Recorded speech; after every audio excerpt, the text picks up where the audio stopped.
Askreddit thread. What fact or statistic seems like obvious exaggeration, but isn't? 80% of Soviet males born in 1923 didn't survive World War II. That sucks for them. I heard that after World War II, men would literally visit villages with the sole purpose of impregnating as many women as possible to get the population up again. Pocahontas and William Shakespeare died less than a year apart, less than 150 miles away from each other. What? No way. Pocahontas was in the 1600s? William Shakespeare wasn't in the 1600s? Because Pocahontas wasn't until settlers. That was all before the 1700s. Maybe. Anne Frank and Martin Luther King Jr. were born in the same year. I think I remember reading that one. Abraham Lincoln and Charles Darwin were born on the exact same day, February 12th, 1809. Charles Darwin, yeah, I guess. I thought Darwin was also the 1600s. 1800s actually makes more sense. I must be thinking about someone else. Nintendo existed at the same time as the Ottoman Empire. What the fuck? Ottoman Empire dissolved in 1922. Nintendo was founded in 1889 as a playing card company. More silent films have been lost than saved. We live in an era where everything is saved. It's hard to imagine such a massive loss of creative material. Plenty of films are lost, as late as the 1970s too. Or like how there was no video for Super Bowl I for 40 years because the networks reused their tapes and taped over it. And then in 2006, some guy found a copy in his attic. Super Bowl I missing tape. Wow. Terry Jones of Monty Python said that in 1971 he received a call that the BBC was going to erase all the original tapes of Monty Python's Flying Circus to save money. That is what the BBC did in those days. They wanted the videotapes to reuse. He came to the rescue by buying the tapes himself. Hey, at least he had the decency to call him. Didn't that guy know that piracy kills television? He was actually executed shortly after the discovery. Same with Doctor Who. There are still several missing episodes. I believe some were located a while ago, but I think they're still on the hunt for some. There are a ton. 97 of the first 250 episodes or so are just gone. And it's worse because the missing episodes aren't in order, and because the stories are told over several episodes, so many stories are missing half of their videos. Luckily, a lot of audio for their episodes still exists, so it's not completely lost. I didn't know that was a thing. 1 in 2 Australians will get skin cancer in their lifetime. Wow. I heard it was 2 in 3 people, but I could be wrong. That's really high odds. It's actually 2 in 3. Damn. 66% chance. That's a lot. Why is it so much? Holy fuck, that's a lot. Is there any reason why? Intense sunlight. There was/is a hole in the... I think they spelled the wrong hole. In the ozone layer over parts of Australia that let more UV lights in. As well, it's often said that 11 a.m. to 3 p.m. is the worst time to be out anywhere when it's sunny. But the other week, I looked on one of my weather apps, and in Cindy, the UV alert was from 7 a.m. to 6 p.m. So pretty much if you went out in that time period, your risk of being burnt was higher.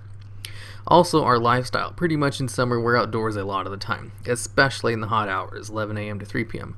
It's common for people to go to the beach/river or go down to the park to play some sports, or just get together for a barbecue.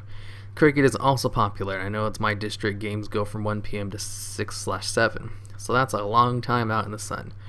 Also, for a lot of people, for a long time, people didn't care about sun safety. Richie Bernard, an Australian cricket player in the 50s and commentator for many years, said he never wore a hat while playing because his idol, Keith Miller, I think, never wore one, and that was his biggest regret in his final few years. Even in the 80s, it was kind of similar. My grandfather would go to the beach and fall asleep in the sun With no thought of wearing a t-shirt or wearing sunscreen, he ended up with skin cancer covering 90% of his back. But now there's a lot of awareness about sun safety. The numbers might still remain high, but the severity should go down a lot. Alright, so these people are just crazy. As someone who lives in a really hot state, hot from like just straight up heat. Luckily it's a dry heat. God, I would hate to live somewhere where there's lots of humidity. Everyone knows about sunscreen and wearing hats and shit because it's too damn hot outside. The state of Maine has more black bears than black people. University of Maine graduate here. The only black students in attendance when I was there were the star center for the basketball team, who we recruited from Virginia, 2 people stationed nearby in the U.S. Navy, and the rest were our exchange students from the Caribbean or various African nations.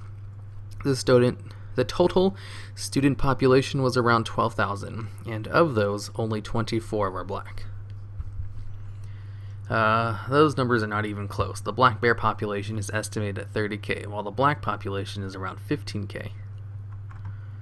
The original height of Mount Everest was calculated to be exactly 29,000 feet high, but was publicly declared to be 29,002 feet in order to avoid the impression that an exact height of 29,000 feet was nothing more than a rounded estimate. I would have gone the other way and made it 28,998. The lack of zeros makes it seem even less estimating. Of course, then you'd have climbers who didn't bring enough oxygen for those last 2 feet. But now I see the official height is 29,029 feet, which seems like they felt like repeating digits to save on printing cost. Starting in 2017, Nepal will require each Everest climber to bring back a handful of rocks from the summit, with the goal of eventually reducing it back to 29,000. This doesn't sound real, but I don't know enough about Nepal to dispute it. Oh, sunny. Always sunny in Philadelphia. You can fit about 3 billion worth of plutonium into a shoebox. Briefly. Source XKCD. What would be the most expensive way to fill an 11 shoebox? A size 11 shoebox? E.g. with 64 GB micro SD cards all full of legally purchased music. A shoebox with valuable stuff, so apparently it's plutonium, huh? According to former Google CEO Eric Schmidt, every 2 days, human beings create as much information as we did from the dawn of time until 2003. What? That can't be real. And 99.9999% of that is cat videos, blogs, selfies, and like rubbish. Yep, it's more about the feat of engineering than the quality of the data. And it includes reposts. Only if you use a very generous definition of information. Most of what's created are likely stuff like funny cat videos and selfies.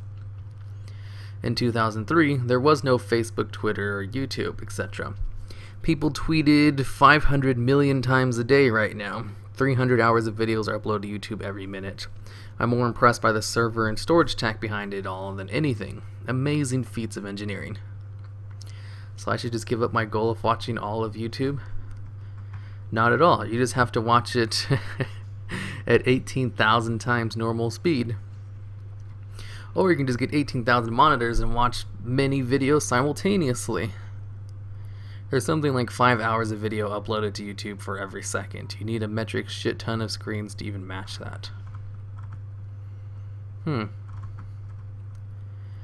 Congress brings up Hitler 7.7 times per month. What? Adolf Hitler, Adolf Hitler, Adolf Hitler, Adolf Hitler, Adolf. Well, that's enough for this month. They really need to find someone else to blame for their problems. It's been a few years. Reddit brings up Hitler 7.7 times per comment thread. Neutron stars are so dense that if you dropped a gummy bear from 1 meter away, it would hit the surface in a microsecond with the force of 1,000 nuclear bombs. What? If you dropped a gummy bear from 1 meter away, it would hit the surface in a microsecond with the force. Starquakes are pretty wild too. Something like 22 on the Richter scale, and 10 light year kill radius. And a 10 light year kill radius. Okay. They detect one of these properties. I imagine, like earthquakes, it's variables. It's variable. A fun fact, well, I think it's fun. Neutron stars are supported not by thermal fusion like a regular star, but by degeneracy pressure. They're supported by the quantum effect that prevents the neutrons from literally occupying the same space, essentially. Substance so dense that 1 pound of it weighs 1 million pounds. Relax, folks. It's a Futurama quote. I got it too, bro. If you start in downtown Detroit and head south, you'll end up in Canada. But then you're in Windsor, so you might as well stay in the States at that point. At least we're not Detroit. Vatican City has a population of 2 popes per 1 square mile. I've often wondered if the Pope met an anti-pope. Would they annihilate each other, or do they attract like magnets? Oh man, I haven't read one of these in a while. I think they would spin around a central point in their hats, and their hats pointing towards each other. There are more potential unique shuffles for a single deck of cards than planets in the visible universe. Edit. An interesting intersection between this comment and another thread. The number of potential shuffles is so large that even when you expose it to a birthday paradox, it's unlikely there will ever be 2 random shuffles of a deck that have come out on the same order. That is a pretty big number. Yet, how many of them end up with me being mana screwed? Every single time you shuffle a deck of cards, you're more likely creating an ordering that never existed before. Unless it's my big blind, then that douche can canoe find a way to shuffle a deck perfectly to give me the exact same terrible cards I had last hand. Okay. The average human is dead. Of all the mammals that are on the planet Earth, 20% of them are types of bats. That's 1 out of 5. I did the math. Really? In terms of species, yeah. In terms of total biomass, humans make up far more, mostly because of your mother. I think it's something like 20% of all living things are beetles. More people have contracted cancer directly attributed to the cleanup at 9/11 Ground Zero than people who have contracted cancers remotely attributable to Chernobyl. You could walk from North Korea to Norway and only pass through 1 other country. Also, your feet would be a little sore. Well, that one other little country is Russia.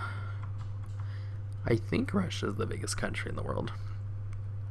Pretty sure it is, considering it spans over 2 continents. Or 1, if you count Europe and Asia as Eurasia.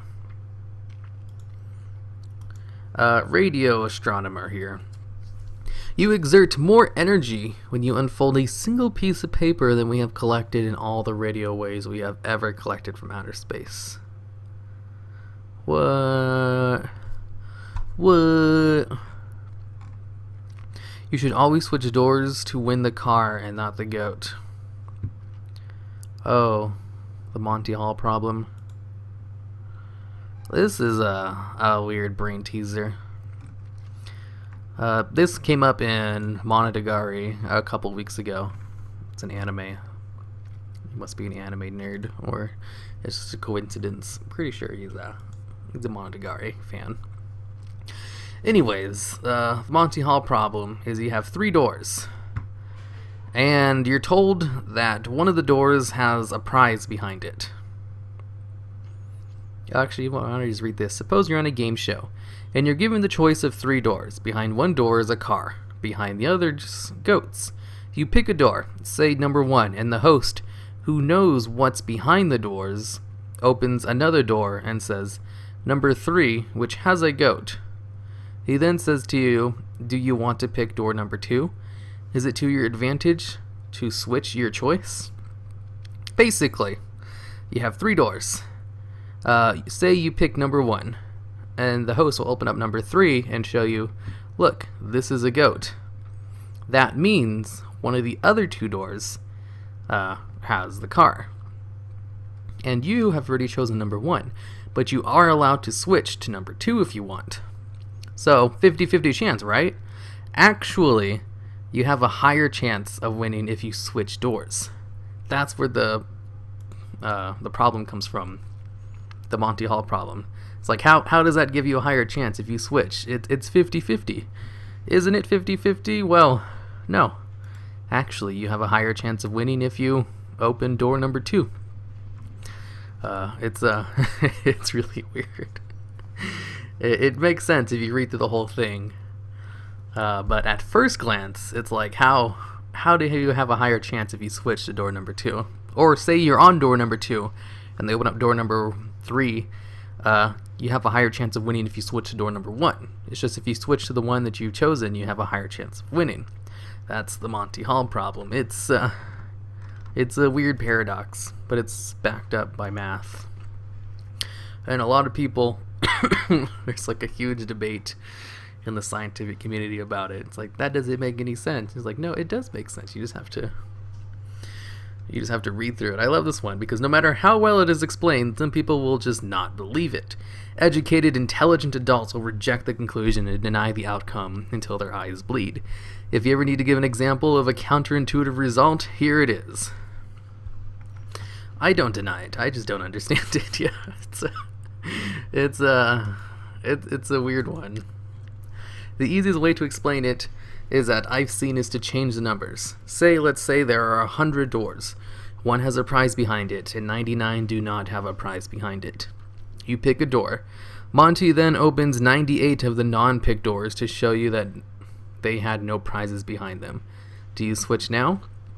Of course you would, because initially there was a 1 in 100 chance the door you picked had a prize, and a 99 out of 100 chance that one of the other doors had the prize. After opening the doors, there is a 1 in 100 chance that the prize is behind your door, and a 99 out of 100 chance that the prize is behind the other remaining doors. Okay. It's still 50-50. Thank you so much for this explanation. I was about to have an aneurysm trying to figure out how it works. For some reason, on a grander scale, it just made a lot more sense. Oops. Whew. Oh, I'll just go do that later.